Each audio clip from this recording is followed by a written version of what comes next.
I want to focus on questions that you may have from these DDM assignments.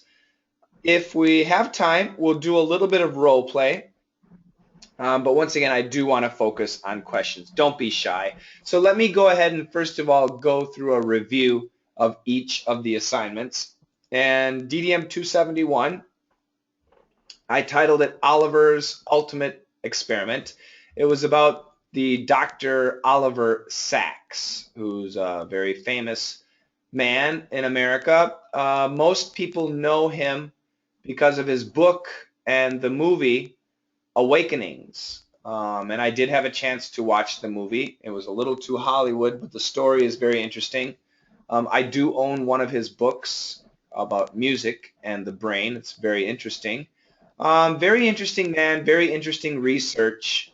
I do recommend, if you haven't, read the book.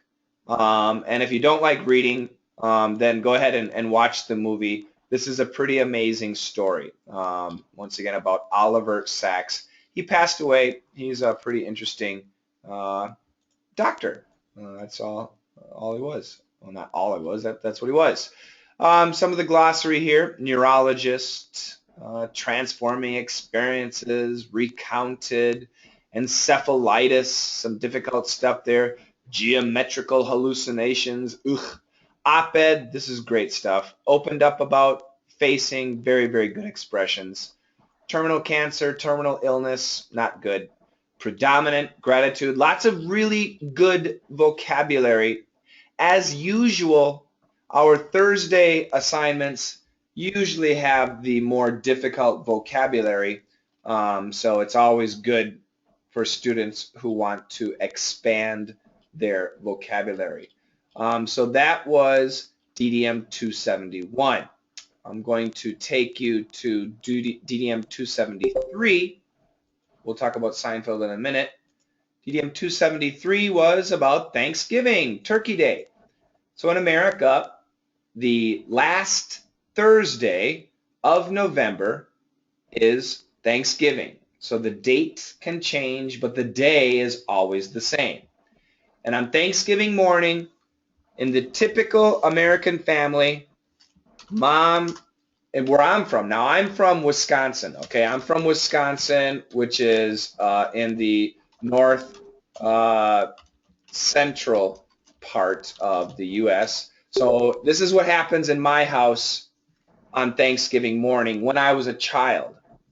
At about 5 a.m., my dad would wake up and then leave to go deer hunting. And around 6 a.m., my mom would wake up and start cooking. And she'd be cooking all day long, all day for Thanksgiving dinner. And around 7 a.m., I would get up and I would, at 8 a.m., I would start watching the Macy's Thanksgiving Day Parade. And around 8 a.m. or 9 a.m., 8 or 9 a.m., that's when my grandma and grandpa, my uncles, my aunts, that's when they would start coming over, my cousins. And by 10 in the morning, we have a very busy house. 10 a.m., it's a busy house. And that's when the parade is about over. And this is how the day starts. Dinner on Thanksgiving is usually around 4 p.m. We have a big dinner, and then yeah, it's lots of fun. So this is the traditional Turkey Day, the traditional Thanksgiving day for me when I was a kid at my house. So the parade is for kids. The parade can be 2 hours, sometimes 3 hours long, and I loved it. I was the only one in the house watching the parade, but sometimes I would bring my mom or my grandma, and I would have them watch it with me.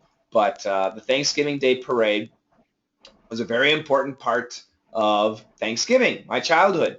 And it's still on TV, and you can watch it on YouTube, and it's pretty cool.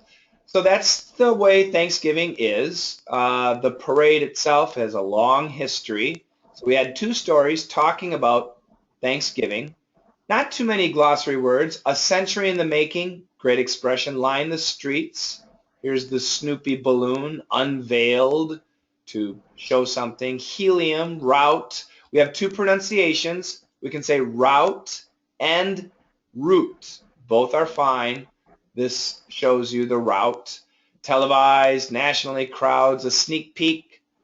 The preps, preparations is better. Hoist, additions, taking center stage, handlers, and these people down here below the float, these are the handlers. You can see here Citi Field. This is Citi Field. It's a baseball stadium, and they're in the parking lot of Citi Field. We have wind gusts and making sure, shapes put into to invest. Is a job in itself. I really like this expression. Is a job in itself. Is a job in and of itself. We also say that. Wow was used as a verb, a matter of weeks, to make it, to attend something. So lots of great vocabulary words. Not too difficult compared to the other story, but very useful stuff. That's 273. I'm going to jump to Seinfeld. We're going to go back to 272. And this was, I'll just talk about the scenes here. The cobblers, Kramer's dropping off a box of Jerry's sneakers. Mr. Pitts, Elaine is listening to big band music. Her boss enters. And outside Jerry's house, Jerry and George are walking and talking about George's car. The glossary, always excellent expressions in Seinfeld. Very, very important to pay attention to the glossary. Without you means thanks to you. A Peter Pan complex, Peter Pan syndrome. AKA means also known as. Also known as Peter Pan syndrome. Peter Pan complex, Peter Pan syndrome. Thank you. Oh dear. Let me know if I'm not changing. Thank you, Yuka. Once again, without you means thanks to you. A Peter Pan complex means Peter Pan syndrome. AKA stands for also known as. No rush. What's with your shirt? What's with your hair? What's with the ceiling? What's with the wall? What's with your voice? In this case, ceiling. Sticking out every which way. Good expression, every which way. An electrician, to blow, pretzels. I don't like pretzels. Many people do. I'm not a fan. What in blazes? What in hell? What in the world? Big band. To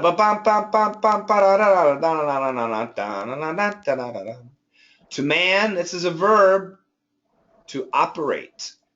Who's manning the camera? Who's operating the camera? Spots, vacancies, left, stern, forbade. Most Americans say forbade, and Mr. Pitt said forbade, which is okay. Most Americans do say forbade. To be associated with, the common man, that's me. To make up, as a phrasal verb, to create, of all the da-da-da-da-da. Many, many, many possibilities. To pick, to settle on. Don't you see? Don't you understand? That's the genius of it. That's what makes it so perfect. To play is a cakewalk, something really easy and gummy. Lots of excellent vocabulary words. Once again, Seinfeld is never easy because of the amount of daily English. It does make it tough. And this is DDM 274. Jerry's apartment. Jerry tosses his gummy sneakers on the floor. He has to change shoes to be in George's car. The mom and pop store. Mom and pop are talking to the electrician about the faulty wiring in the ceiling. Trying to get that fixed. We're in John Voight's car. George is humming. Everybody's talking. humming the same song. Very funny scene. This scene is very, very funny, so funny. And a very short glossary this time, really easy. Worked a club. Now, to work a club, we also say to work a room, and businessmen and entertainers, business people and entertainers use this expression, and it means to meet the people and talk with the people and hopefully get the people to like you. So as an entertainer, it means to entertain the people. As a business person, it means to network, to meet people and build your network. Boss, excellent, is in violation of the building code, is in violation of the driving laws, whatever, is breaking the law. Close you up, shut you down. Put the top up, put the roof of the convertible car on, put it on. And your glove box is the storage box on the passenger side of cars. Can we say that as one word? No, it has to be two words. Okay. So those are the lessons, basically the scenes and lots of the vocabulary.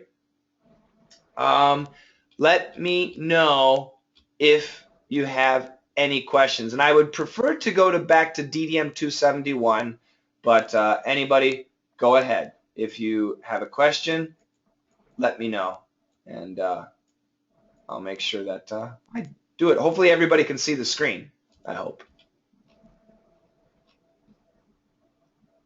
Alexi, go ahead. Have you read answer one of your students for what reason we used helium during the war and rubber? Yeah. I don't know. Do you know? Yeah, one of your students wrote about Ooh. that. We used helium in balloon to against airplanes. But I understand that they're used in balloons, but did the US use balloons? I think US gave helium for example, France and Italy. Ah, okay. Yeah, because I know America used warplanes, and I know in World War One we used helium balloons, but I wasn't aware if we actually used many balloons in World War Two. No. We used we put balloons on the way of airplane, and aerostats. Huh. Um, Barrage balloon. I'm looking it up here. Oh, you know what? Here you go. We absolutely did use some balloons in World War II, even at Normandy. Oh, this is Normandy. Oh, yeah, I remember this type of picture. So this is the invasion of Normandy, D-Day, which was a big battle in World War II, and you can see all of these balloons, and there you go. We're completely using many, looks like hundreds of balloons, and of course these balloons were filled with helium. So They protect against airplanes. right. It looks like they flew. Um, And yeah, they're counter balloons, like you said, they're for protection. Yeah. Wow. Great. I'm glad you forced me to look that up. Yeah, this is good information. Thank you. Francisco, you had a question. Oh yeah, the name of the title of the book is the man who mistook his wife for a hat. I Yes. don't really understand what it means. Okay. So first of all, we have to understand. So boy, how do I say this? I know the story. Basically, the story was the man's brain was not functioning properly, okay? Okay. So he was very mentally ill. He was very mentally ill. Mm-hmm. And when his wife came into the room, he didn't recognize her as a human or even as a wife. He could see Mm-hmm. something, but he didn't see his wife. So when he saw her, he thought he saw a hat. Mm-hmm. And he tried to put her on his head. It sounds really silly and very bizarre, but really that is the situation. And I can show you a picture if we go back to YouTube, or I mean to Google, the man who mistook his wife for a hat. And we'll go to images. And yeah, is there a good picture that I want? Anyway, this is the idea. His wife was sitting next to him, but he didn't see her as a human. He really saw her as a hat, and he tried to put her on. This is the mind, the brain can be a very crazy thing when it's sick, and that's the idea. It really is a description of a mentally ill patient's experience. Okay. Okay. Thank you. Yeah?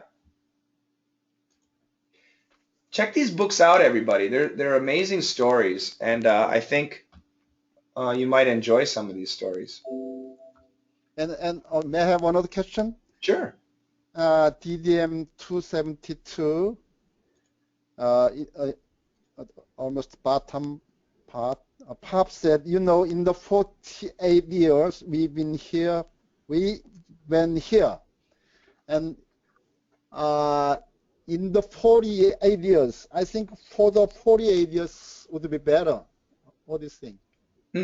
For the 48 years we've been here? No, I think absolutely we'd say in the 48 years. And the idea is if we say in, it's inclusive. If we say for, it actually means during. So for the 48 years we've been here, we need an ing type of verb, okay? And in the 48 years, it's either inclusive or exclusive. Something happened or something didn't happen. Here, if we say for, it really took place the whole time during 48 years. Do you see the difference there? Okay. Okay. So in the 48, so for example,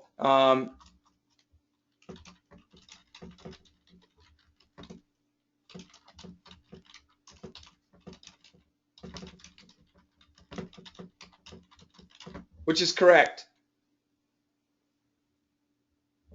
Which is, I've never smoked.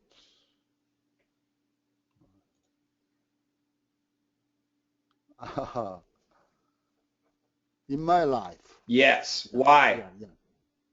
I've never smoked. Yeah. It's inclusive, exclusive, okay? Obviously, the meaning can be different here too, but this one doesn't work, okay? Never and for just don't go together. They don't mix together. Okay. Oh, and here, if you look up here, we've got ever. Ever and for are not going to mix together. Do you see that? But in and ever, in and never are going to work together. Do you see that? Okay. This is tough stuff, guys. That's a good question. It's a good grammar type question. And there is a reason for it, but that's kind of tough. Keep going, though. Okay, and the last one. Yeah. The DDM 274. Yep. Page 2. Jerry said he asked for yours and Elaine's addresses. Yes. I think it's an awkward expression. Did you listen to the explanation video?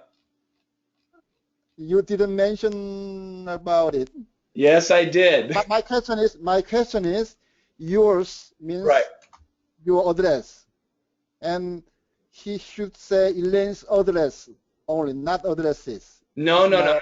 I understand. Okay. No, I see what your question is. And no, he has to say yours and Elaine's. Why?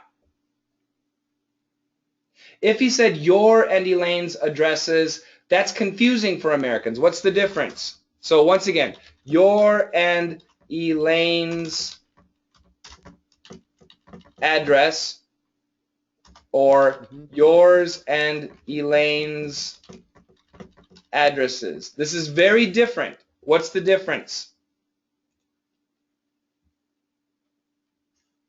I don't know. Okay, this means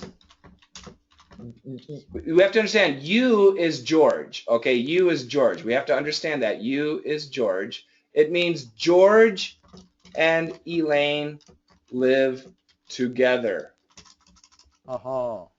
And here they're separate.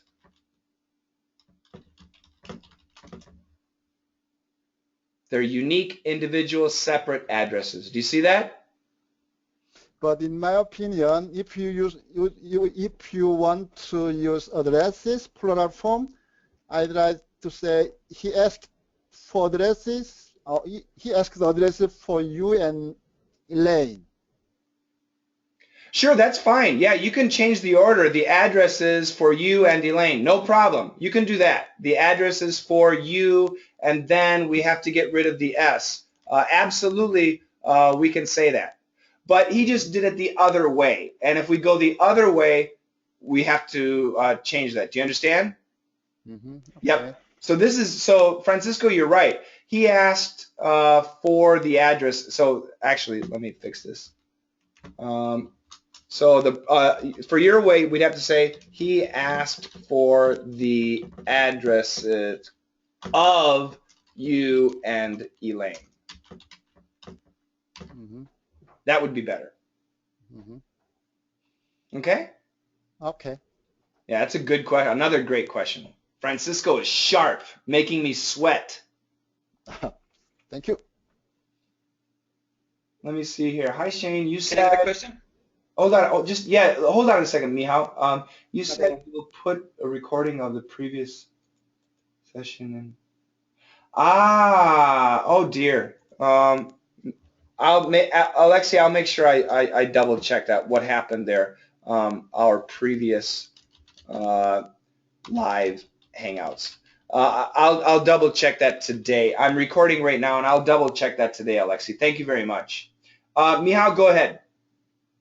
My question is, what is the more popular version of this sentence? The way you just wrote it, or the way it was in that dialogue between Jerry and George? I mean, he asked for the addresses of you and Elaine, or asked for yours and Elaine's addresses? Yeah, which is like a more natural way. Definitely this one. Why? Can you tell me why? There's a reason. Okay, let me think. So we're comparing the. No, I would probably use also the version from dialogue, but I don't know how to distinguish them, which is more suitable for each situation. So I'll explain. So in this situation, I received something, and Kramer says, Kramer says, I got, George says, I got, and Jerry knows that Elaine has too. So everybody. So that's the focus. The focus is the people, not the address. That's why this is going to be first. So here in this sentence, the address becomes more important than the people. But here, the people are more important than the address. Does that make sense? Yes, perfectly. Yep. Thank you. Good question. That makes English tough. We can really change things around.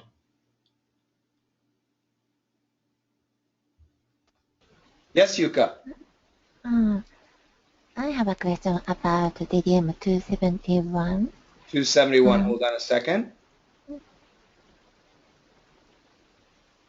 Go ahead. The first sentence, and the author behind the Oscar-nominated film Awakenings, and author of the Oscar-nominated film Awakenings. Yep. Behind is any special nuance? Yes, it is. There? Great question. So let's look at the author of the Oscar-nominated film Awakenings, the author behind the Oscar-nominated film Awakenings. Okay? What's the difference? Anybody who can tell me the difference?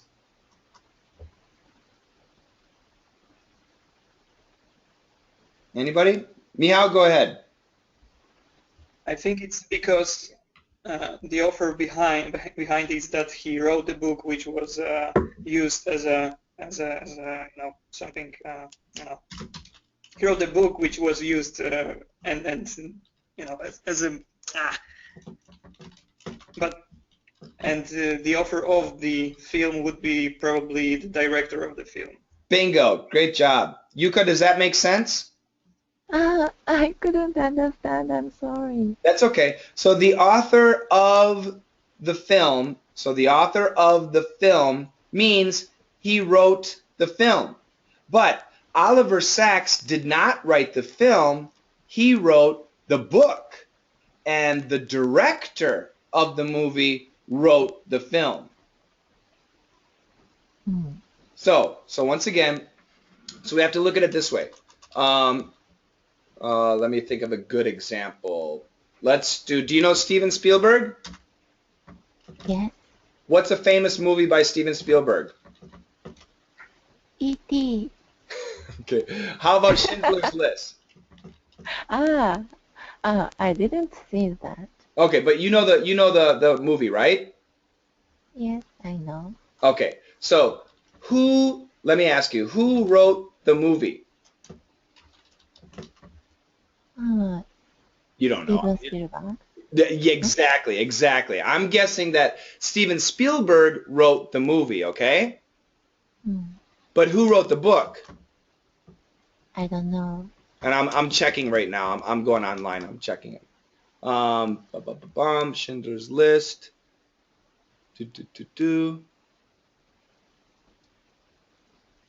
Okay. So let me show you this. So, scripted by Steven Zayen, okay? Do you see that, Yuka? Yes, I can. So that means Steven Zayen wrote the movie. But the novel, the book, was written by Thomas Keneally. So Thomas Keneally is behind the movie Schindler's List. So Thomas Keneally wrote the original story, and then Steven Zayen wrote the movie version. So Schindler's List, Thomas Keneally is behind Schindler's List, just like Oliver Sacks is behind Awakenings. I see. Now I understand. I got it. Very good. Thank you. Good. I think I can't remember, but I think he wrote Awakenings in like 1971, and the movie came out I think in 1990. So in 1971 he wrote the book, and then almost 20 years later they made the movie version. But to be honest, in America, many more people watched the movie than read the book, unfortunately. But whatever. Great question. Great question. Thank you.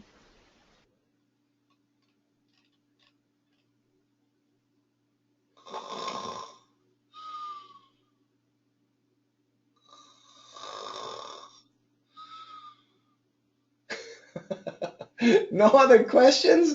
I got a bunch of geniuses in here. Benita, go ahead.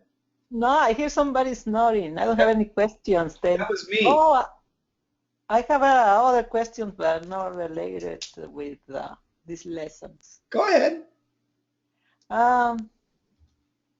You see, is this way another way to spell appropriately? Let's see. I think it's APTLY. APTLY.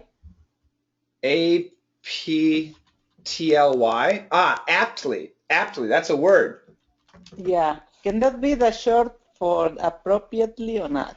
Ooh, interestingly. Oh, that's really interesting. Yeah, I think they generally are very similar. I wouldn't say it's the short version. Oh, that's very interesting idea. Aptly origin. Wow. Just because I hear it in the story, but I haven't heard it out there in daily spoken English, so that's the reason I'm asking. Yeah, that's a really, I want to say no. However, it seems to be a pretty good relationship. Yeah, usually if you see the adverb aptly, I think appropriately tends to be okay. Yeah, interesting. I'm still Googling. Hold up. Aptly versus appropriately. I don't think anybody has ever made that distinction. Wow. Yeah, I would say it is not a short version. However, it actually kind of is. I'm looking at this internet page. I'm just showing you guys. Appropriately versus aptly, what's the difference? Basically, there is no difference. They're the same. It's an English adverb. And we cannot say inaptly. There is no opposite where we can say inappropriately. There is an opposite. But yeah, they mean essentially the same thing. So I wouldn't say that, Bertha, that it's the short version, but then again, it kind of is. But do Americans use it in the daily speaking or not? Not much. Not much. Yeah, that's what I thought. Yeah, we really like appropriately. Yeah, and also, is that sentence, that makes sense to you? Russia is tentative country. Yeah, I saw you left that mess. I saw you leaving that message. It's okay. I would change it. When we say, Bertha, when we use the word tentative, we should also include a date or a time. So I will visit Russia in 2017, tentatively. And that means not for sure, but probably. Or tentatively, I will see you tomorrow at noon. Tentatively means you have a time, you have a date, but it's not confirmed. So in your sentence, we understand it, but it would be better if you included a month or a year or a date. Does that make sense? Yeah, but I'm not visiting. I'm just like kind of tentative. I mean, it seems like a very great country to visit, and I'm kind of tentative. Okay, let me go. That makes sense or not? Yeah, I see. To be honest, I'm looking at the dictionary right now. And uncertain. So once again, this is the idea that I was talking about. Not certain, not fixed. But the other nuance would be actually a little bit negative, Bertha, without confidence. Okay. So I understood your sentence as in uncertain, not fixed, but the other definition would be lacking confidence or cautious. So that means I was going to visit Egypt and the pyramids, but now my plan is tentative. Now I'm nervous. You know, what happens if something happens? So that's a little bit not negative as in mean, but a little bit less than what you want, I think, Bertha. Oh, okay. Okay? Yeah, it's kind of, we have about the same word in Spanish, but it means a little bit contrary. That's right. We have to really be careful with a lot of the Latin-based words. Sometimes Yeah, in America we change the meaning a bit. right. There's a lot of them that they change the meaning. Yep, that's And that's absolutely what I was thinking. Maybe it must be one of those because I couldn't find the right definition. Yeah, I Yep, found that definition in the dictionary and it didn't make sense to me. yep. You We know what gotta I be wanted to careful. say.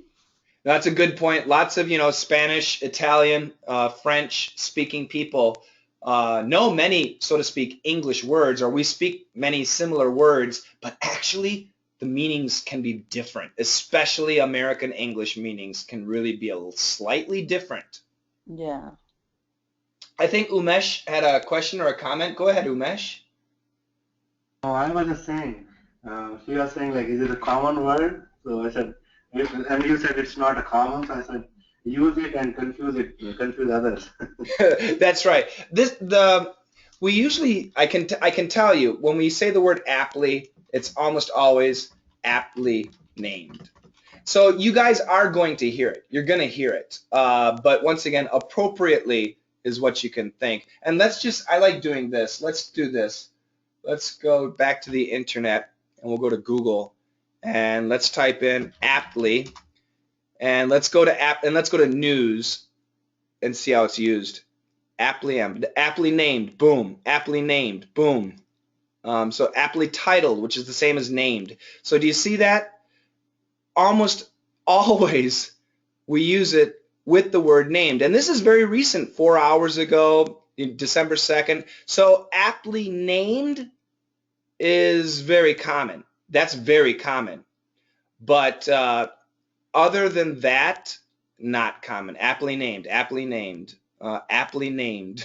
Everything is aptly named. So that's how we use it. Appropriately, however, we use in a million situations. So yeah, so it's a great question. I'm glad, Umesh, that you brought it up because I did want to mention aptly named. That's how we use it in America.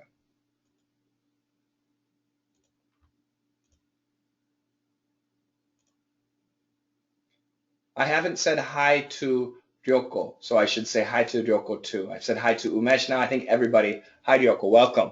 Welcome to the live hangout. Hi. Hi. We're going to do some role play in a couple minutes, but once again, I want to take questions first. Irina, go ahead. I've got questions about words, not about idiom. So, in America, do you have is any difference between word stroll and walk? Trot and walk? Stroll, no, stroll. Stroll and walk. And walk, yes. Okay, first of all, get your pronunciation. Stroll. Mm-hmm. Stroll and Good. walk. No. Walk. Walk. Walk. Walk. Good. I'm just giving you American pronunciation. Very good. No, they're the same thing. But when we say stroll, it usually has the nuance of slightly faster paced exercise walk. And walk is just the very general term used in most situations. Stroll is going to be a little bit more specific, slightly faster than regular walking, and usually with a purpose, of exercise. Does that make sense? Yes. And the second question, is there any difference between word apartment and flat in America? Yes. In America, apartment is a place to live, and flat is something like a pancake. No, This not is, flat, like, I know. This is very British. In the UK, they say flat, meaning apartment. In America, we don't. This is very British. Perhaps in Australia too, I don't know. In New Zealand, rather. But in America, we don't say flat. okay. In New Zealand, they say that flat is something like dormitory. Okay, I've heard that. Yeah, in some countries, when they say flat, they mean in America, we say a studio. And an apartment would be several bedrooms. Mm-hmm. Yeah, so I have heard that definition. But once again, in America, if you're talking about the studio, the one-room apartment, in America, we say a studio. Okay. And apartment, I guess, would be apartment. Many bedrooms, several bedrooms. Does that make sense? Yeah, thank you. You bet.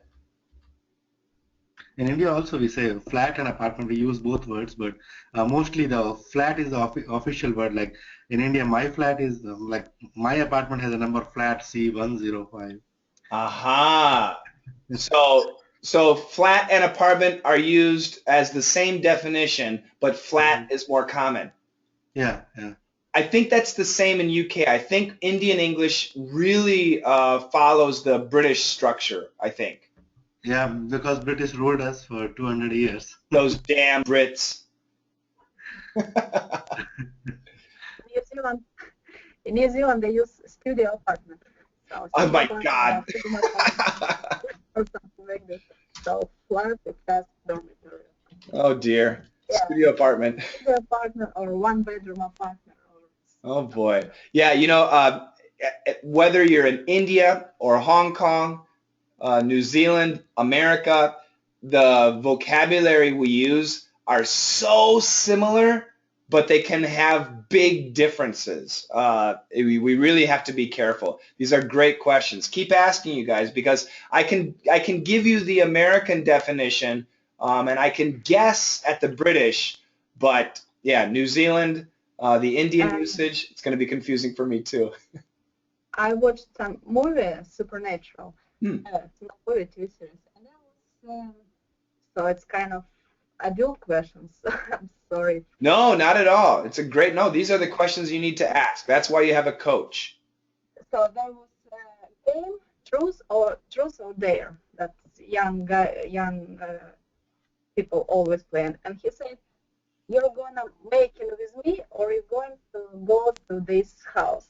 So making with me is sexual, but contact sexual meaning.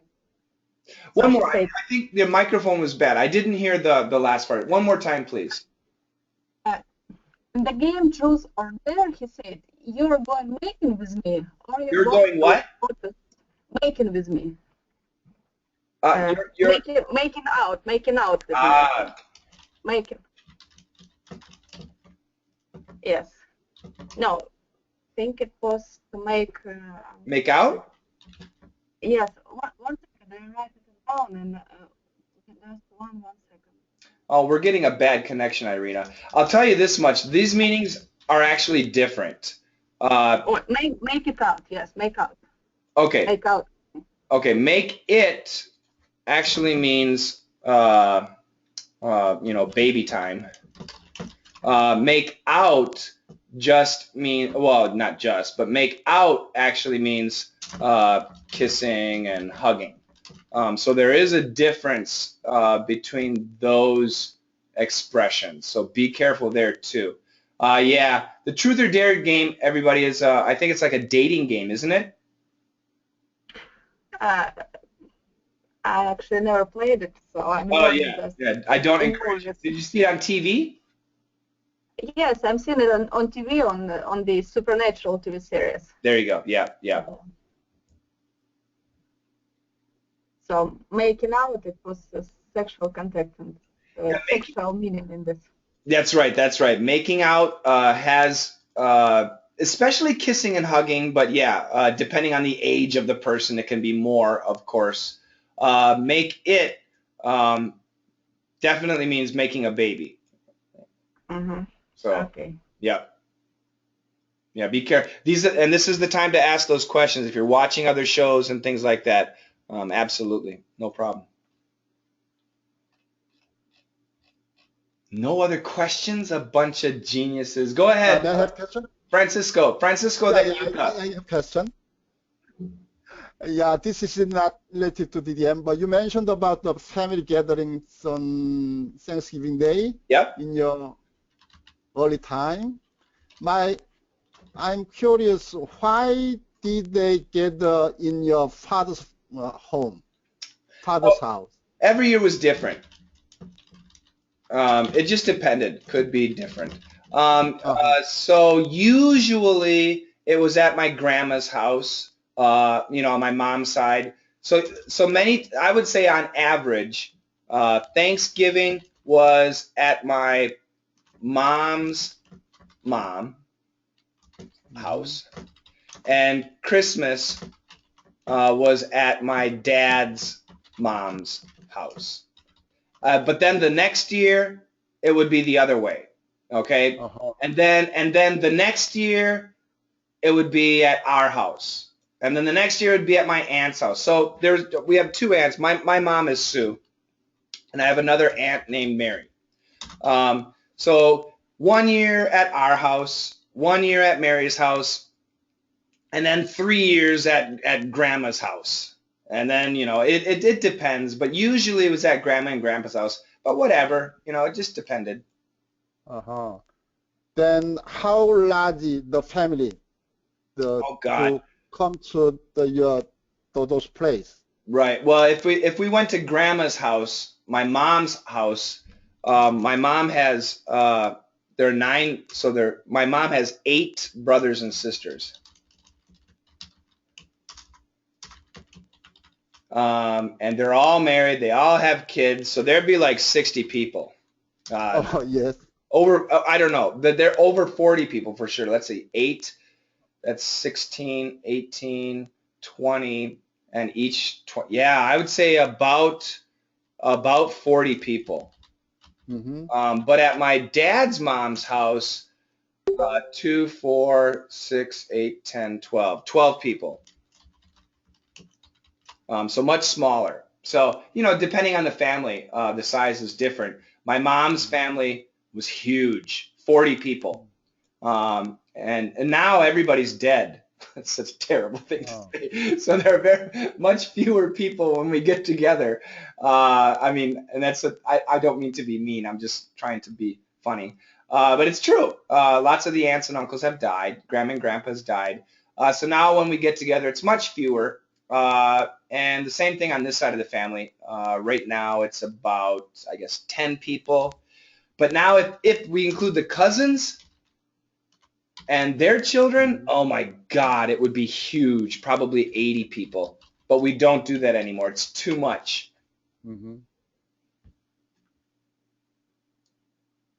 Okay, do they all gather together if they have time or? Oh, you bet. Yeah. Yeah, absolutely. And usually just once a year, or it doesn't have to be at Christmas and Thanksgiving. Usually it's Christmas or Thanksgiving. Sometimes it'll be for the summer vacation. And when I was young, we would always do summer vacation and Thanksgiving and Christmas together. Every year we did that. But as we got older, it was less and less. Then last question. Yep. Where do they sleep? Oh, my grandpa's house was huge. Yeah, my grandpa's house, my goodness, how many bedrooms? Anyway, we stay at the house. Is it a kind of custom to sleep in the visiting house? Oh, well, it's the parents' house, so the kids are at home. So yeah. However, when we visited my dad's family, we would also, some people would stay at the local hotel. Some people. But when we had 40 people, okay, now remember, a lot of these people lived near my grandma, so they would just drive home. But the people who lived far away, we would sleep at grandma's house. So sleeping at grandma's house, we would probably have at least 20 people sleeping at the house. and the rest of the people would just drive home. It was Okay. great. As a child, I loved it. It was so much fun. Okay. Okay, thank you. Yep, Yuka, go ahead.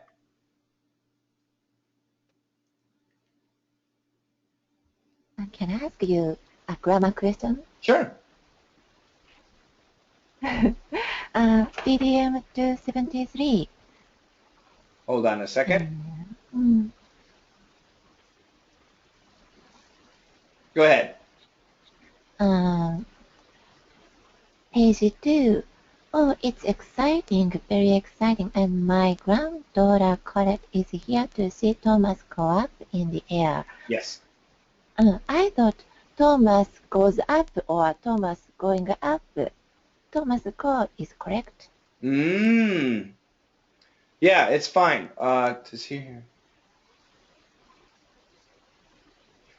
The nuance here, he hasn't yet gone up in the air. She is here in order to see Thomas go up in the air. Yuka, why are you here? Why are you here?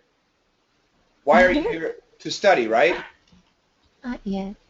So Yuka is here to listen to Coach Shane teach English. Is that right? I teach English. Yeah, we don't say listen to Coach Shane teaching English. That's okay. We could do that, to listen to Coach Shane teaching English. That's all right.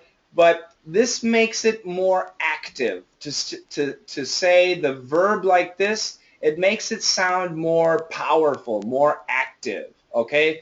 To listen to Coach Shane teaching English, no problem. We can say that. We can gerund it. But to teach English sounds much better. It sounds more active, more powerful.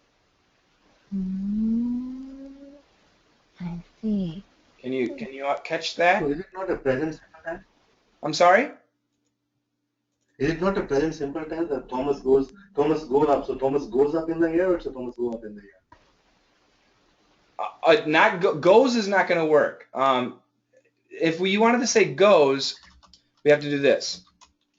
Colette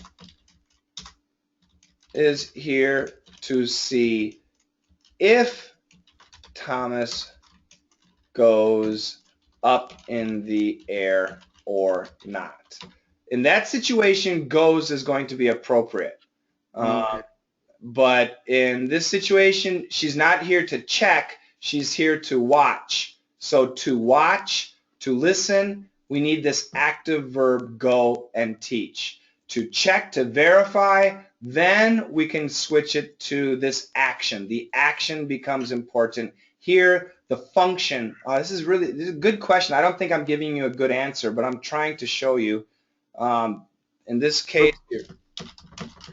Because sometimes I make this type of mistake when, like, if you just ignore this, Colette is here to see.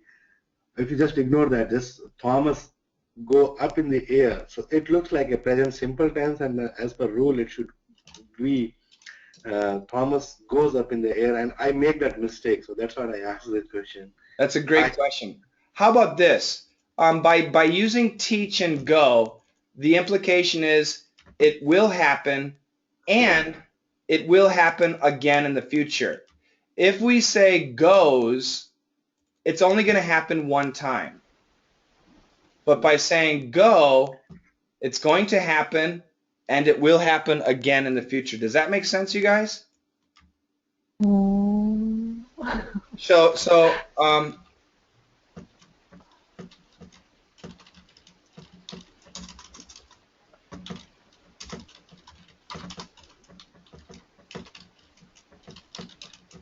what's the difference?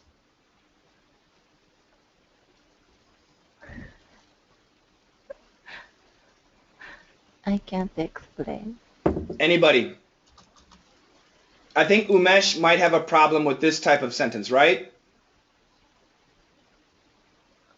Yeah, so if I'll make like I saw Shane teaches English. Yeah. Okay, and that would be really bad. You could say, Yeah. I know that Shane teaches English, but I couldn't say I saw Shane teaches English. No. That's what I'm saying. I make that mistake, and I was proudly making that mistake that my grammar is so strong. Oh, I love it. Yeah, if you're gonna make a mistake, proudly make it. I do like that. So let me try and explain these two. I saw Shane teach English. I saw Shane teaching English. First of all, everybody, for the daily English, they're the same. They're not going to be different. So if you go to the street and you talk to an American and you say, I saw Shane teach English. I saw Shane teaching English. It's going to be the exact same thing. There's no difference. Americans are going to understand exactly what you said. But in certain situations, the nuance could be very different. And this nuance would be, it happened. Okay? And this nuance would be more like, he does that, or it happens. Okay? So it can have a slightly different nuance in this situation. I'm using a past tense verb, so be careful. So here, once again, we're using a present tense verb. So she wants to see the action. The action is important. It will happen. This action is important, not the ongoing nature or the verification. That's not important. I don't know if this is helping you guys or confusing you guys. My recommendation, when you see these sentences in the future, write it down and send it to me and ask me, and I'll give you the nuance in those situations, okay? Okay, thanks. Coach Shane, may I add a comment? Sure. Yeah, as I remember, I was taught in the school the verb see, and some of the verbs also, such as hope, they do not have the, how to say, to. To should be taken out before the main verb. Here, for example, see Thomas to go. Not, yeah, I have to say, to is not allowed to be there. I went to see it. So even if it was past tense, then the original, the root verb should be there, like go. Okay, so because, but I think the question was also goes. What about goes? So to see, to go, that doesn't work. But what about to see Thomas or to see Shane teaches, or yeah, that's a good point. So if you have the root verb to see, then after that you're not going to have the infinitive to verb. That's illegal. I like that. That's a good rule. And I think you said hope also follows that rule. Yeah, that makes sense to me too. Okay.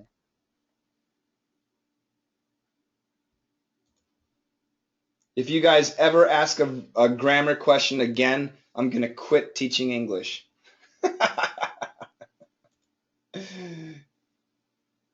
Okay. No, don't be sorry. That's fine. That's fine. I'm just not going to send you an invitation to the Hangouts anymore. Let's go ahead and do some role play. I'm not going to do too much. I just want to do one. I want to hear your lovely voices. And I think I'm going to pick this one. Yeah, I think I'll do this one.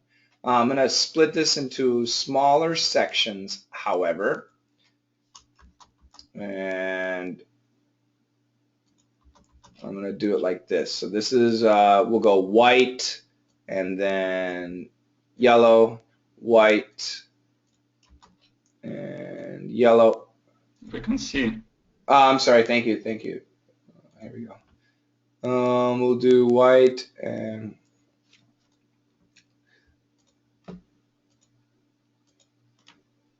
yellow. I'll make this one guy.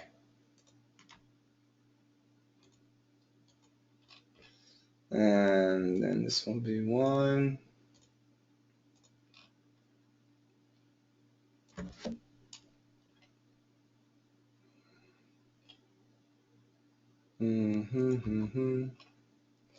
This will be one. Thank you for your patience, everybody. There we go. So basically we got white, yellow, white, yellow, white, yellow, and I made one blue, blue, yellow. And that's how I'm going to split this up, and hopefully we'll get most people the chance to read in this case. And I'll be making some points along the way. Let me start with Alexi, and then Berta, then Everton, then Irina, dot, dot, dot, dot, dot. We're going to keep going like that, starting with Alexi. Go for it. Thursday, millions will watch Macy's Thanksgiving Day Parade. A tradition that's been nearly a century in the making. Macy's 3-hour Thanksgiving Day Parade will start at 9 a.m. Eastern this Thursday. Very nice. Berta. Nearly 3.5 million will line the streets of New York. Another 50 million will watch it at home. The tradition started in 1924. The department store used animals from the Central Park Zoo. 3 years later, Macy's unveiled its first giant balloon, Phyllis the Cat. Very nice. That millions were really good. Everton. In 1934, Disney joined the parade with the first Mickey Mouse balloon. Because of World War II, the parade took a 2-year break in 1942 to save rubber and helium for the war. The parade started again in 1945 and followed the same route until 2008. Very good. Hold on a second. There we go. And the yellow section, who's next here? Irina. The event was first televised on CBS in 1948. A few years later, NBC became the official broadcaster of the event and has televised it nationally for the past 60 years. Very good, very good. A little bit New Zealand. Let me go to Mihao, you're blue, and Nabil, you are yellow. Go for it, guys. Okay. Crowds got a sneak peek at the preps for the annual Macy's Thanksgiving Day Parade, specifically the newest stars of the show. It takes a team of dozens. On my left, we clear on right? To hoist these 50-foot balloons. 1, 2. And fly them across Citi Field as families watch in amazement. Very nice. Ryoko. Oh, it's exciting, very exciting. And my granddaughter Colette is here to see Thomas go up in the air. So it's pretty cool. It's pretty once in a lifetime experience, I guess. Very nice. Umesh. Okay, which one in mine? Oh, yellow. Okay. Yes. But this Saturday is just not. Okay, so let me start again. But this Saturday is not just about the incredible sights. It's about testing out these 6 new additions like Paddington Bear. Paddington Bear has the biggest suitcase ever seen in the Macy's Thanksgiving Day Parade. Very good. Hold on a second. And Francisco. They are taking center stage at this year's Macy's Day Parade. Handlers are preparing for wind gusts, and making sure these special shapes are problem-free for the big day. It's amazing how much work these people put into helping. Very good. And Yuka. Some of the new balloons are unlike any the crowd has ever seen before, including Thomas the Tank Engine. It's the heaviest balloon to ever fly in the parade. It weighs more than 1,000 pounds. It weighs more than 1,000 pounds and moving. Mihao, mute your mic, please. Oh, sorry. That's okay. Yuka, go ahead. It weighs. It weighs more than 1,000 pounds, and moving it is a job in itself. Very good. And also, Mihao, good job. Let me go back to give people who had a little bit. Ryoko, let's do this one. He's actually gonna be the first balloon that fired in the parade this year. This Power Ranger, along with characters from Pokemon and the new Pillsbury Dog Boy, will also won wow tens of thousands across America in matter of weeks. Good job. And Mihao, go ahead, buddy. It's pretty cool, and for those who can't make it to the parade this year, getting an up-close look at these one-of-a-kind balloons is a great alternative. Okay, you guys did really good. I have a couple of RoboCops. What does that mean, RoboCops?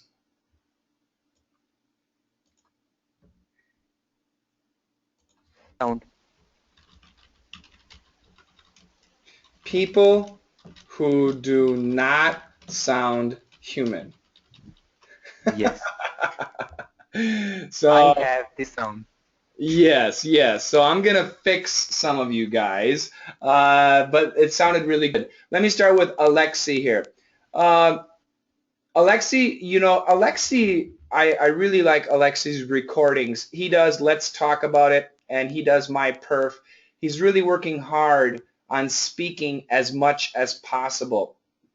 You're doing great, Alexi, and your progress is very fast. So I'm really happy to see that. Let's just hit a couple of things here. If you look, Alexi, it looks like the R is the big problem. So let's start here. Thursday. More TH. Thursday. Thanksgiving Day Parade.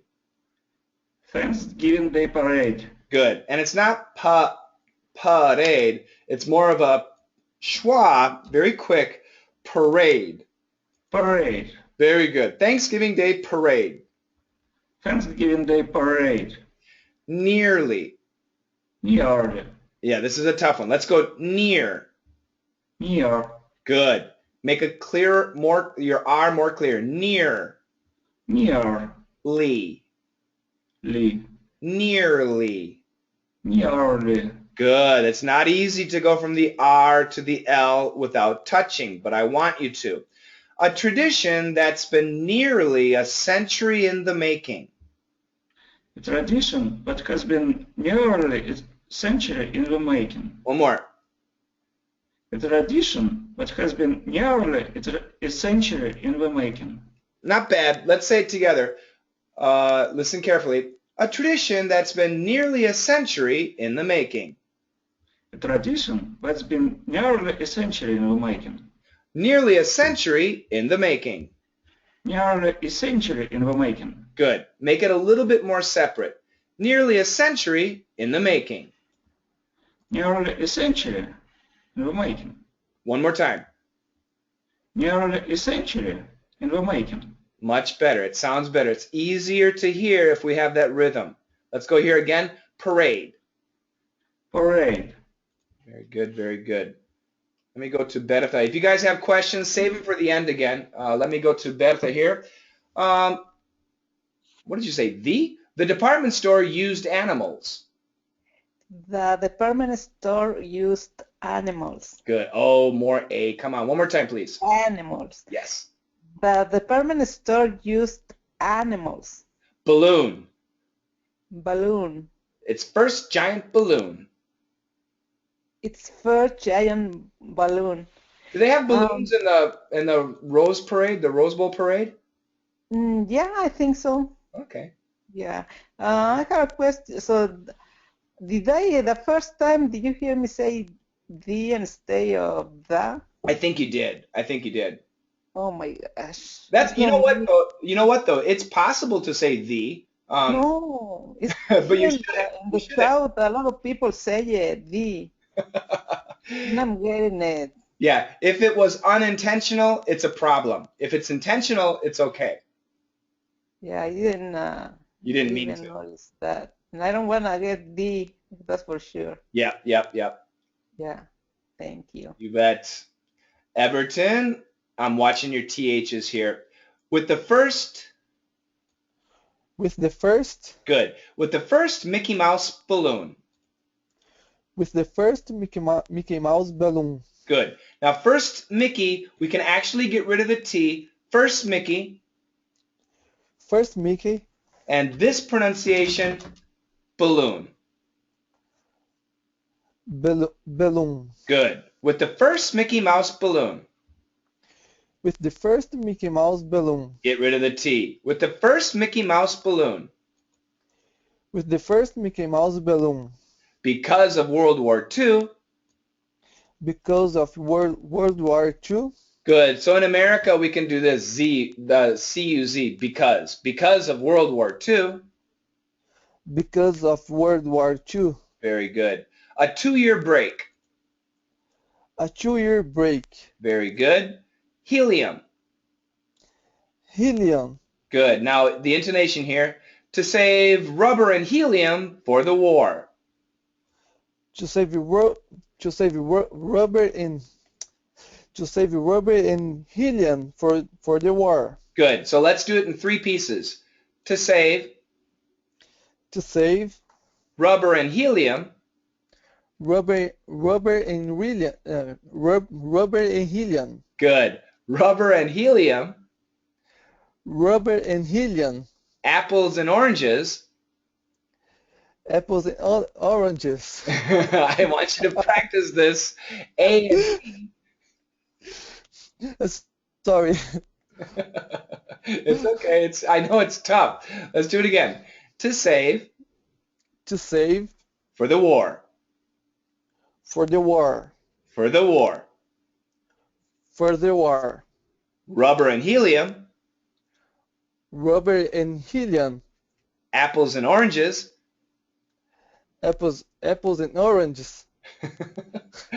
A and B. A and B. Peas and carrots. Peas and carrots. Good. Peas and carrots. Yeah. Just practice. Find pairs and keep practicing, okay? Okay. And let's do this one. Followed. Followed. Oh, here's one. Here's one that you and I can do. To save Guns N' Roses for the roar. To save Guns N' Roses for the war. There you go. One more time. Guns N' Roses. One more time. To save Guns N' Roses for the war. Good. I liked it. Followed the same. Followed the same. Very good. Do you like Guns N' Roses? Yep. There you go. All right, let me go to my next victim. Irina. The event. The event. Good. Now, Irina, you're one of my RoboCops, okay? So I want you to smile. The event was first televised. Good, much better. The event was first televised on CBS.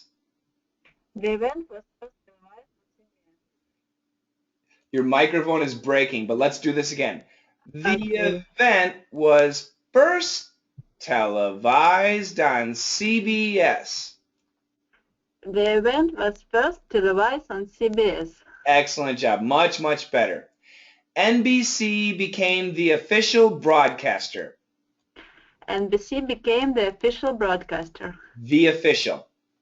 The official. Good. More TH. The official. The official broadcaster. Great. And has televised it. And has televised it. And has televised it. And has televised it. Nationally. Nationally. Nationally. Nationally. That's right. Good job. For the past 60 years. For the past 60 years. Good. Past 60. Past 60 years. Great. And has televised it nationally for the past 60 years. And has televised it nationally for the past 60 years. Past 60 years. Past 60 years. Great job. Isn't it easy? Okay. Don't worry. Let me go to my next victims here. Okay. Mihao, you're my next RoboCop. Say this like a human, Mihao. Sure. Crowds got a sneak peek at the preps for the annual. No, once again. Crowds got a sneak peek at the preps for the annual Macy's Thanksgiving Day Parade. Very good. It sounds you sound like a military announcer. So this time I want you to repeat after me, okay? Sure. Crowds got a sneak peek. Okay. Crowds got a sneak peek. At the preps. At the preps. For the annual Macy's Thanksgiving Day Parade. For the annual Macy's Thanksgiving Day Parade. And the whole time you say that, you should be smiling. One more time. Crowds got a smiling all the time. Listen and repeat. Crowds got a sneak peek at the preps for the annual Macy's Thanksgiving Day Parade. No way. Okay. Crowds got a sneak peek at the preps for the annual Macy's Thanksgiving Day Parade. That was much better, Mihao. I know it's awkward, but I want you it's like not my style, I would say. It's not, but you know what's interesting, and lots of people from Europe, Northern Europe and Russia too, you guys have that monotone, very straight tone, much more serious in the speaking style. And as you know, because you live in New Jersey, people don't talk like that, do they? Yeah, it's, it takes time simply to break that barrier. Yep.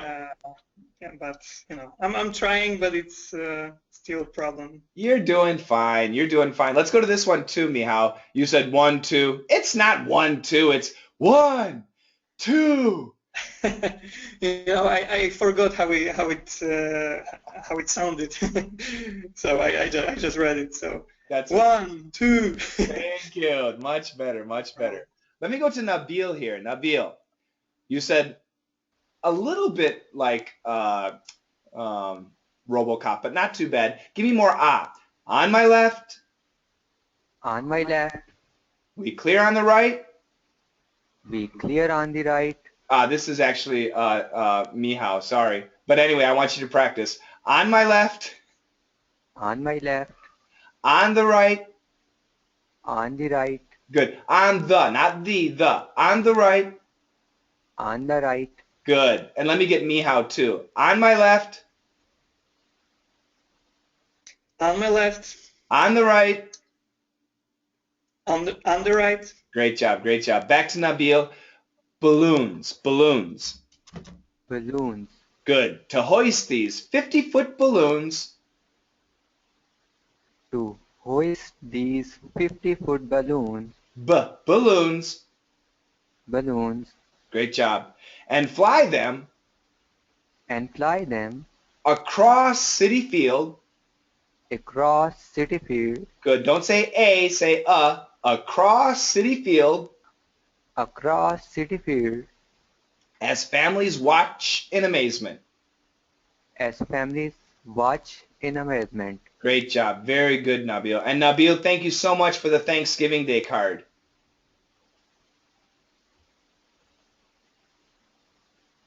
Hello? Hello, yes. Thank you. Great job. Let me go to Ryoko. Ryoko was another RoboCop. Oh, it's exciting. Oh, it's exciting. Very exciting. Very exciting. My granddaughter Colette is here. And my granddaughter Colette is here. To see Thomas go up in the air. To see Thomas go up in the air. Good. Thomas. Thomas. Go up in the air. Go up in the air. Very much, much better. Sounds so much better. So much better. Good job. Let me go to Umesh. It's not just about the incredible sights. It is not just about the incredible sights. Okay, so let's go back here. Is not just about. Is not just about. Good, let's connect it here. Just about. Just about. Good, good, good, good. One more time. Is not just about. Is not just about. So you're saying not. I don't want not. It's a little bit too British for me. I want not. Is not just about. Okay. It's not just about. Much better. Let's do that again. Is not. Got it? It's like got it? Yes, exactly. Just like it's an ah sound, just like got. Is not got. Okay. It's not just about the. Very good. And this one, Umesh, is a diphthong. Out, ow, ow, about. I'm saying, okay. Yep. Okay. It's not just about the. Good job, good job. And that's right, it's the. It's not just about the incredible sights. It's not just about the incredible sight. Very good. Now let's concentrate here. So let's do, first of all, the in. The in. The in. Yes, yes. Put it together. Give me more th. The in. The in. More th. The in. The in. Good. That was perfect. Credible. Credible. Perfect. The incredible. The incredible. I hear you concentrating. That's good. One more time. The incredible. The incredible. Good. Put it together. The incredible. Is not just about the incredible sights. It's not just about the incredible sight. Terrible. It's not just about the incredible sight. So once again, let me do this for you. I'm going to change this. Let's get rid of this. I don't like this. I'm going to change it to it. Where's my T? There we go. And this is one section. So let's keep that as one section. And this is another section. So keep them separate. It's not just about. It's not just about. No, put it together. It's not just about. It's not just about. The incredible sights. The incredible sight.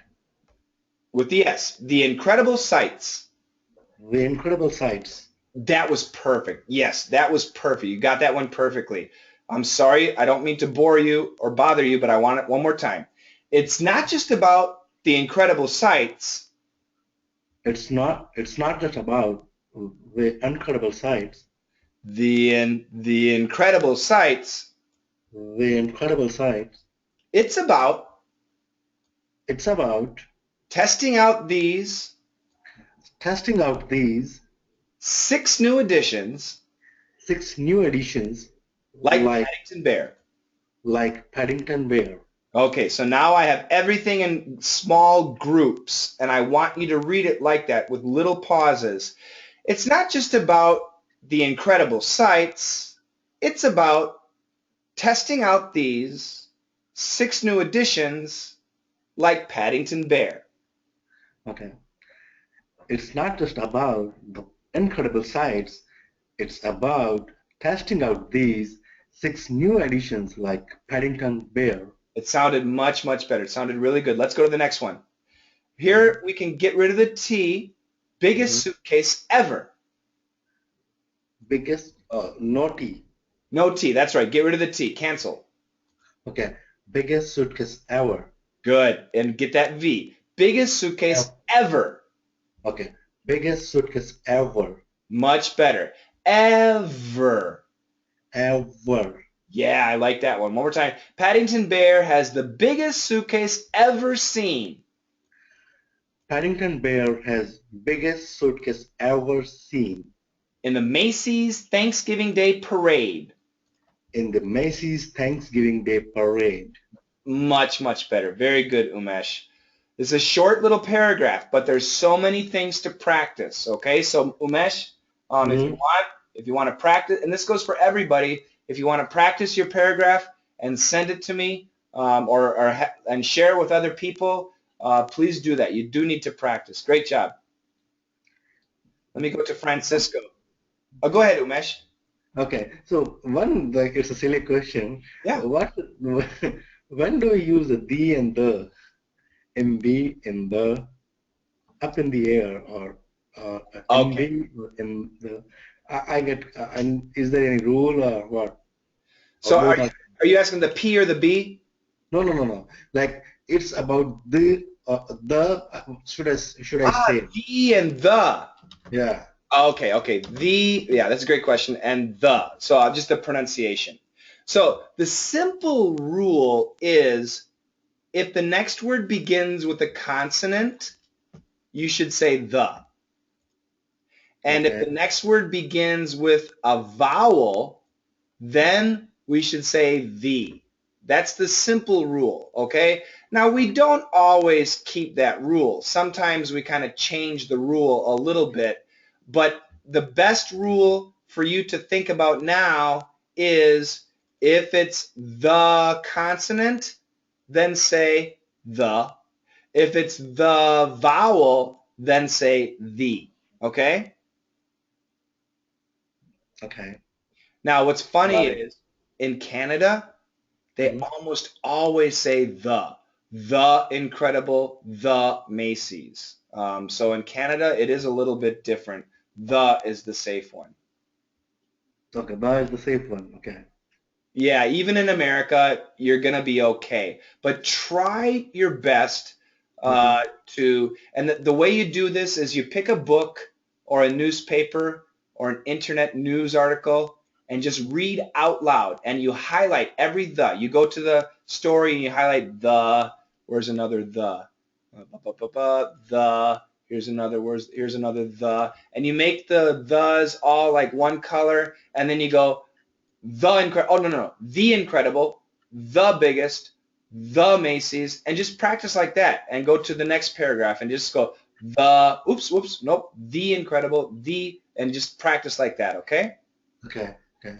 That, I did the exact same thing with numbers in the Korean language. When I was learning Korean, trying to master the numbers, which can be very confusing, I just went to a newspaper and I just read every number, and it was actually fun. It was good practice, and it was and it helped me so much. Just finding what my problem was and just reading it, and not just the one word. You have to read a couple of words. So that's the best way anyway. Okay, and one more question. Yeah. It's not for this one. It's something else. Well, I often hear people here, like, when they tell about, like, someone say, okay, can you please spell your name or something like that. Yep. So I see that A as an apple is okay, sounds okay to me, but people say C as in Charlie, T as in Tango, so why N? That's interesting. Is this correct? But for me, it is incorrect. So you mean C as in Charlie, right? What did you say? Oh, okay. It's in Charlie. Okay, I thought it is A as an apple. No. Oh, great. I was wrong, totally. Okay, got it now. That's a brilliant question. Thank you. Yeah. It's as in Charlie, like Charlie. T like Tango. Okay, I thought they said and. I said, how come and? Yeah, that would be very confusing. I love it. So for your name, how do you do it? You as in? Generally, no need to say you is you, like it's not matching with you. What about M? M as in?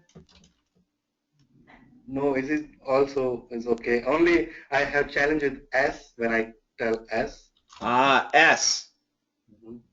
Yeah, S as in Sierra. We actually have something called the phonetic alphabet. And it's A as in apple, B, Bravo, Charlie, Delta, Echo, Foxtrot, Indigo, blah, blah, blah, blah, blah. There actually are words that we use for these letters, but it doesn't matter. You can say D as in dog and C as in cat. That's fine. No, actually, the confusion started when I see A as an apple. So, okay, A as an apple is fine. Then how come C as in a Charlie and T as in tango? Okay, someday I will ask you. And even I recently heard, so, and okay, It's a great question. I love the question. Thank you. sure. All right, let me go to Francisco. Used a very proper British pronunciation. Center stage. Give me the damn Yankee pronunciation, please. They are taking center stage at this year's Macy's Day Parade. Thank you. Wind gusts. Wind gusts. There you go. I need to hear either a very long S or the STS. So STS is like this. Wind gusts. A long S would be like this. Wind gusts. Wind gusts. Wind gusts. Or? Wind gusts. Good. There you go. Very good. Very good. And special shapes. Special shapes. Not spe, but spe. Special shapes. Special shapes. Very good. Very good. And I'm going to go to Yuka. And Nabil, I'll take your question in a second. Yuka, new balloons. New balloons. Thomas the Tank Engine. Thomas the Tank Engine. Tank. Tank. Thank you. Thank you. Thanksgiving. Thanksgiving. Yankee. Yankee. Tank. Tank. Great job. Thomas the Tank Engine. Thomas the Tank Engine. Heaviest balloon. Heaviest balloon. Very good. In the parade. In the parade. Parade. Parade. Very good. And moving it is a job in itself. And moving, it is a job in itself. Terrible. One more time. It's difficult. I know. And moving it is a job in itself. Very good. One more time. And moving it is a job in itself. Bingo. That's right. Very good. Very good. And who's my next victim? I think it was Ryoko, right?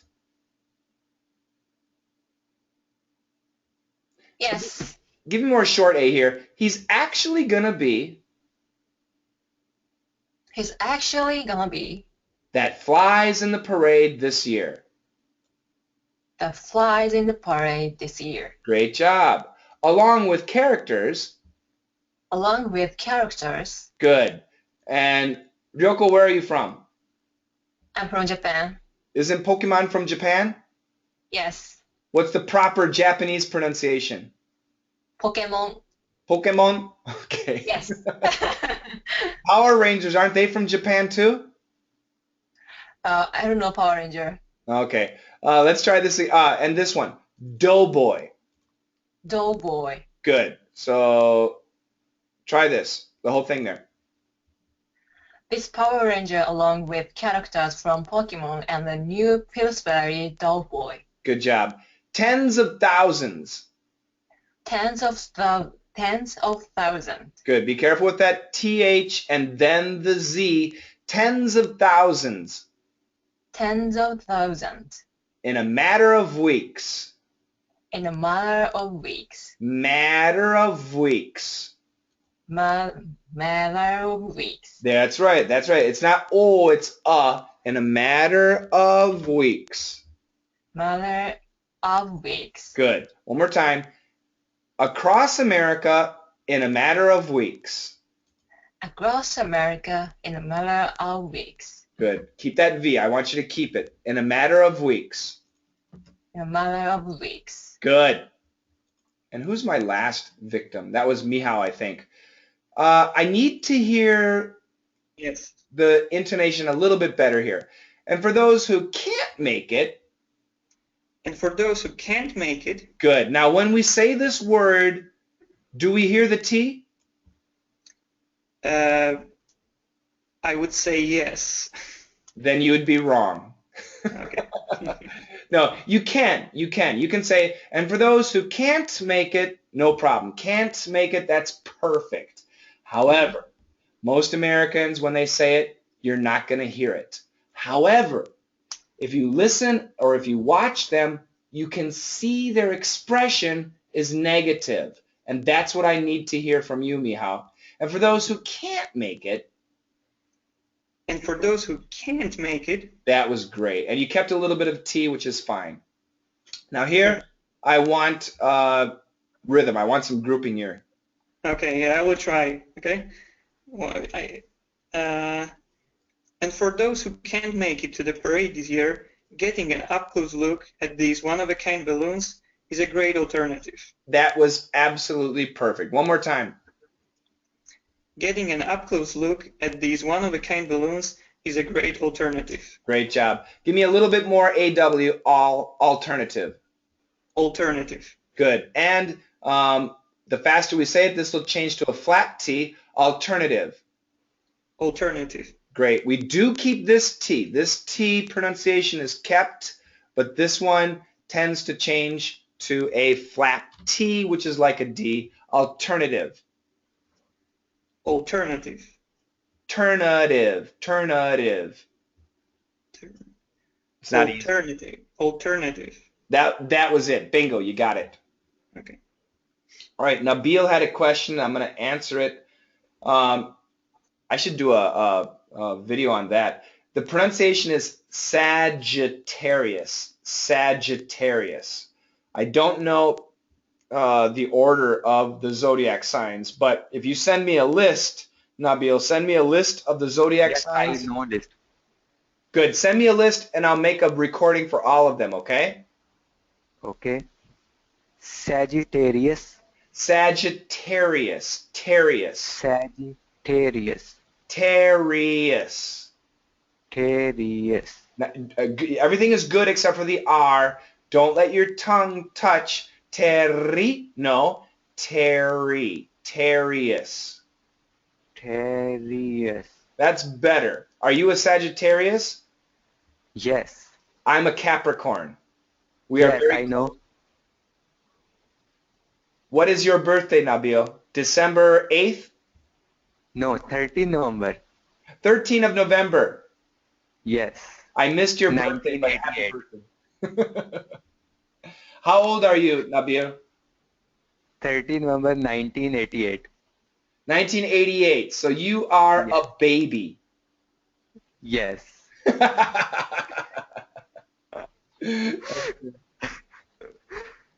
Bertha, did you have a question?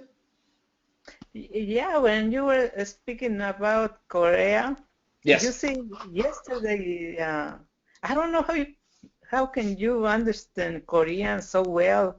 I mean, it's very difficult because yesterday I heard two ladies talking. I couldn't understand anything. Yeah, Korean's a tough language. I mean, when Japanese spoke Japanese and I didn't know anything, I could get some words, but in Korean, zero. Yeah, Korean's a tough language. It is tough. For me, Japanese and Korean, for me, Japanese is more difficult, catching words.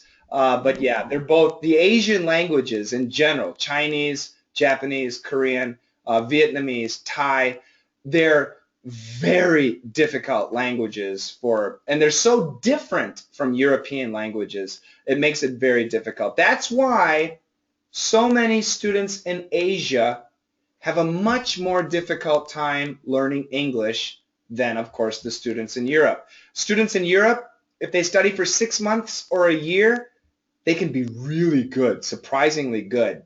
But for Korean students and other students in Asia, it can take years. It really is tough. The grammar is different. The pronunciation is different. The culture, of course, is different. It makes it very tough.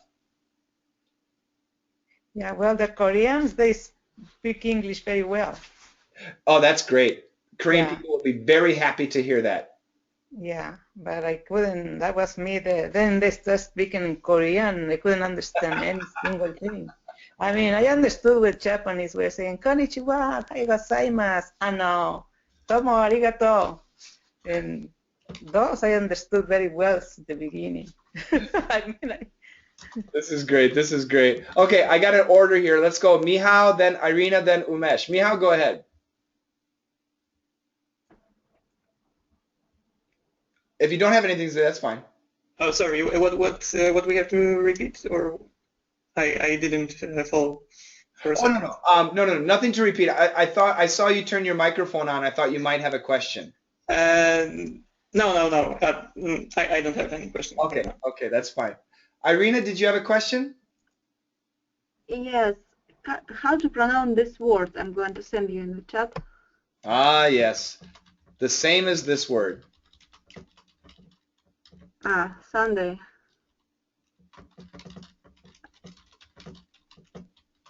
Go ahead, say the sentence. Okay. I love Sundays on Sundays. Do you?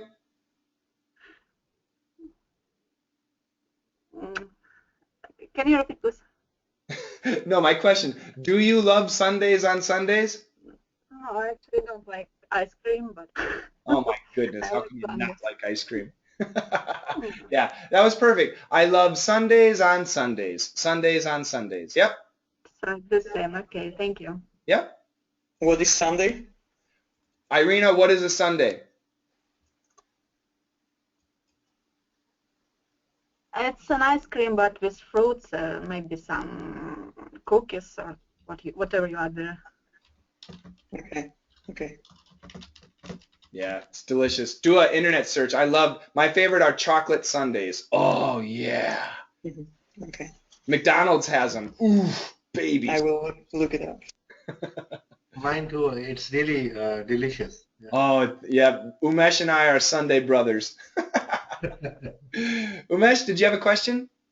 No, I just wanted to give a compliment to Yoko because I like almost 10 years ago I met. There was a conference international conference in India. I met like lots of Japanese and Chinese and Korean folks, and I can see when any Japanese is speaking English, I can say okay, he's from Japan, right? So, but the Yoko until you told you mentioned that she's from Japan, I couldn't acknowledge that okay she's from I couldn't figure it out like she's from Japan, and seriously it's a great progress. Then I asked her, she's studying with you for last 1.5 years. It's really great progress. Yeah, she's doing great. I have to agree, Umesh. I'll tell you something though. We have a couple of students, for example, Berta and Francisco and Yuka. They do their best to come every hangout, and that's what I want the rest of you guys to do. Do your best to come as often as possible and to speak as much as possible. Berta and Yuka and Francisco have improved a lot, and the reason is they work really hard and they join me every 2 weeks. And of course, if they can, I hope they join Miguel and Clive, and in the future when we get other teachers too. So Umesh, don't worry, you'll get there. No, I see Bata everywhere. Whenever I join, I find her. I agree. She's everywhere. Yeah, and also here in the U.S., I'm everywhere too. With every single American I'm speaking. We have, this is, I want everybody to recognize we have Mihao, Irina, Berta, and Umesh are living in native English-speaking countries, and yet they come to these hangouts and they practice.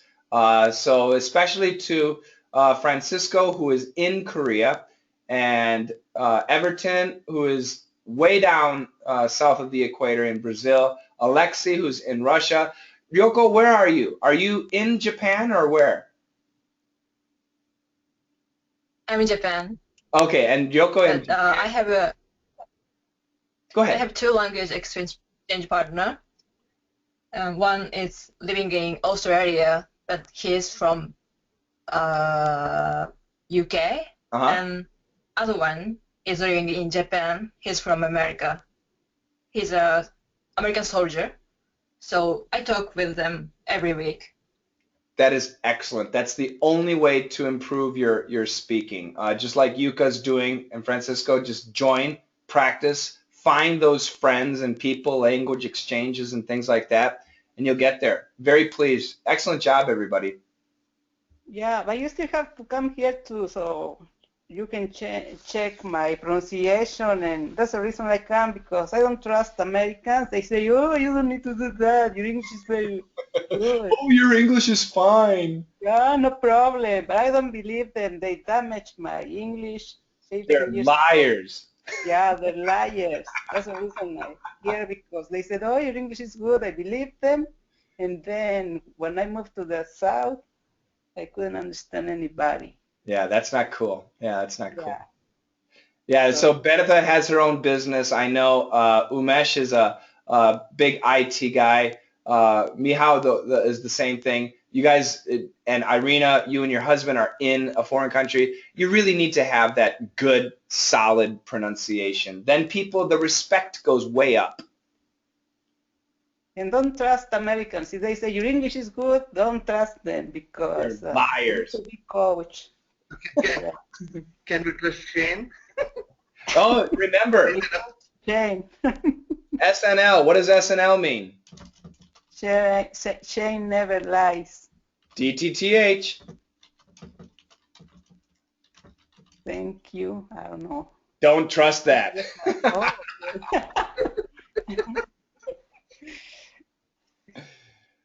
Thank you so much, guys. Have a fantastic week and a couple weeks. I have a DDM Live tomorrow at 10 a.m., so that's about 14 hours. So if you can join me, you're welcome to join. Bring some questions. Thank you. Okay, thank you. Bye, everybody. Bye-bye, everybody. Have a good evening. Bye. Take care. Take care. Bye-bye. Thank you, coaching. Thank you. Bye-bye.